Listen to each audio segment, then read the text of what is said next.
Right, Shalom. First and foremost, giving all praise, glory, and honor that's due to Yahweh, Bashim, Yahweh Shai, Bahasham, Chakadash, and double honors to the elders and apostles of Great Millstone who well, peace and blessings to them full elect. Shalom to you brothers out there on the highways and byways, preaching and teaching in sincerity and in truth. Shalom, Barakatham, it's your brother Yerah, man, and I'm speaking on a few words that was on my spirit in the upcoming season. That is going to be a scary and spooky time that we're going into, man. All right. Now, if you look out at the world and you watch the news or the things that are popular nowadays, Esau will have you believing that everything is in good case. You see people making plans. They're going to the Ozarks. They're booking vacations. They're looking to go to fights, and they can't wait for NFL season, and all of these different things of mirth. They will have you believe that things are okay, but things cannot be worse for America, and we could not be closer to the end. And one of the reasons we know that this is the case is because the Lord said that He would have them in the spirit of mirth. All right, like it says, as in the days of Noah, they were marrying and giving in marriage. All right, and that's a sign. That's an indicator for us to get our shit together. You know. We are not of the world. We're not like these people. When they're going a certain way, we have to read why they're going that way, get the understanding, parse it out, and not only not go that direction, but warn others to not go that direction. You see what I'm saying? That's part of being a shepherd, man, over the flock. You know? That goes into it. Our job is to watch and to warn. When the scriptures say, follow not a multitude to do evil, well, what men on the planet are telling you what's good and what's evil? And that's very, very necessary. Why? Because we're under an oppression that's so great and so grievous that He's confounded the meaning of what good and evil is, man. He's telling you left is right, right is left, and 2 plus 2 doesn't always have to equal 4. Sometimes it can equal 5, you know? When you live in a society like that, man, you need a man that comes in and tells you, hey, that's a multitude following to go do evil, because everything is confounded, man, you know? And it's gonna get worse, but it doesn't seem like it's gonna get worse, because a lot of the worst part that I'm talking about is the confusion, you know? That's some of the worst part. That's why it's one of the first plagues that the Lord hits this place with, man. He said He's going to make Esau bare, all right? And He's going to confound him. That's the thing that you do before you destroy a nation, man. You confound them, all right? You punish them. You give them an example of who they was fucking with, man, all right? Did not the Lord do that with Egypt, man? Did He just destroy Egypt? He could have jumped straight to the 10th plague. But no, He let Pharaoh get proud.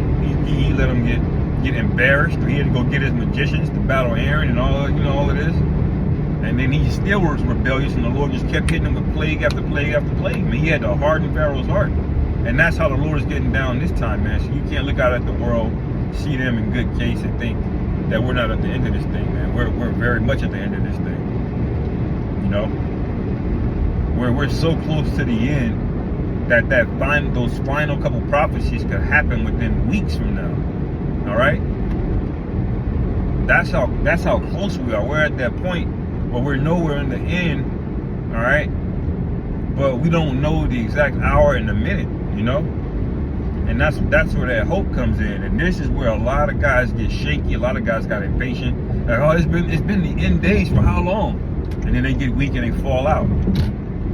Or we get close to the end and they start thinking that they know better, you know. And then they started coming up with all kind of doctrines. This is also when Satan gets busy, man. If you notice an uptick of demons messing with you, Satan is on your head, that's because we're close, man. Or that's because you personally are close to reaching something as a personal milestone or a personal victory through the Spirit, man. Satan just doesn't let you have things, man. That's his whole job, man. He's doing a great job. His whole job is to be the adversary, man. You know? Satan wants you to go 95% and then give up, because he knows that's gonna be a blow to not just you but all the brothers that watch you, man. So when you get to that last 95%, that's when Satan hops on you the worst, man, just know that we're close, man. All of the sluggishness and tiredness we've been feeling, you know, all of the vexation we've been feeling, the tension, the body ailments, it's all because we're at the end, man, you know. So y'all brothers be encouraged, man, and remember what time it is. 2nd Esdras, the 9th chapter, it says measure the time diligently in and of itself. All right, so that everybody may know, man, you know, this is the time where the highest began to visit the world in which he made, man, and that's the time that we're in, and that's the message, man. And if you know what time it is, then, and you fear the Lord, then you already know what you need to do, man. All right, you don't have to be an expert in scriptures. You don't have to have money, you know.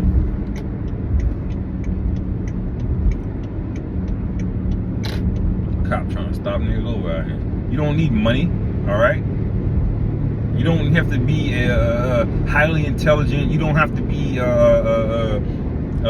rah-rah aggressive warrior. You just got to be sincere, man. You got to fear the Lord more than you fear this place. That's the bare minimum requirement if you're an Israelite, you know. So stop overthinking it and think you got to polish yourself up to come out to a camp or listen or do anything to help the ministry, man. You know. Because I'm telling you what, man, the Lord is counting. He's paying attention to who's a liability, who's not, who's with me and who's not, man. And when that day comes, there's gonna come a day where we're not gonna be on the street corner. This is gonna happen rapido, man. We're not gonna be able to put out videos.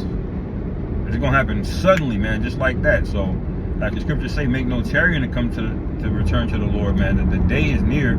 All right, even if it doesn't feel like it, we gotta be in that spirit, like it's gonna happen tomorrow, man. You know. So I'll end it there, man. Lord willing, this was edifying. Call halal Yahweh Bashim Yahweh Shai, Hashem Rachak Wadash, Wa Abba Babal, and Shalom.